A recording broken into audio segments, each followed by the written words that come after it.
வரக்கூடிய தை மாதம் 1ஆம் தேதி 14/1/2025 செவ்வாய்க்கிழமை அன்று கறிவேப்பிலை, சுத்தமான கறிவேப்பிலை என்பது மார்க்கெட்டில் வாங்கி வந்து அந்த கறிவேப்பிலையை நன்கு மிக்சியில் அல்லது அம்மியில் போட்டு அரைத்து அதில் மஞ்சள் பிள்ளையார் செய்வது போல கறிவேப்பிலையில் விநாயகர் பிடித்து வைத்து அந்த விநாயகருக்கு கறிவேப்பிலை சாதம் செய்து வைத்து உங்களுடைய கோரிக்கைகளை வேண்டி வந்தால், தொழில் சம்பந்தப்பட்ட கோரிக்கைகள், நோய்வாய் சம்பந்தப்பட்ட கோரிக்கைகள், உங்களுடைய வாழ்க்கையில் இருக்கக்கூடிய தடங்கள் தாமதங்கள் சம்பந்தப்பட்ட கோரிக்கைகளை வேண்டி வந்தால் உங்களுக்கு நிவர்த்தி ஆகக்கூடிய அமைப்பு என்பது அந்த நாளில் கிடைக்கும். அதேபோல தை மாதம் 4ஆம் தேதி 17/1/2025 வெள்ளிக்கிழமையில் உங்கள் பகுதியில் இரட்டை பிள்ளையார் இருக்கக்கூடிய ஆலயத்திற்கு சென்று பொரி மற்றும் அவல், பொரி உருண்டை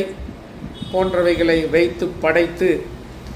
பச்சரிசியால் செய்யப்பட்ட உணவுகளை தானம் கொடுத்து தங்களுடைய கோரிக்கைகளை வேண்டி வந்தால் தங்களுக்கு சிறப்பான அமைப்பாக நல்லது நடக்கக்கூடிய அமைப்பு என்பது உண்டு. அதேபோல எதிர்வரும் 24/1/2025 ஜனவரி மாதம் தை மாதம் 11ஆம் தேதி உங்கள் பகுதியில் இருக்கக்கூடிய இரட்டை பிள்ளையாருக்கு சம்மங்கி மாலை போட்டு குறிப்பிட்ட முறையில் உங்களுடைய கோரிக்கைகளை வைத்து அந்த இரட்டை பிள்ளையாரை வழிபாடு செய்து வந்தால் 12 லக்ன ராசி நபர்களுக்கென்று குறிப்பிட்ட தான தர்மங்கள் மற்றும் வழிபாட்டு முறைகள் உண்டு. அதனை அனுசரித்து அன்றைய தினம் வழிபாடு செய்து வர உங்களுக்கு மிகச் சிறப்பாக அந்த கோரிக்கைகள் உடனடியாக நிறைவேறக்கூடிய அமைப்பு என்பது உண்டு. அதேபோல அன்றைய தினமும்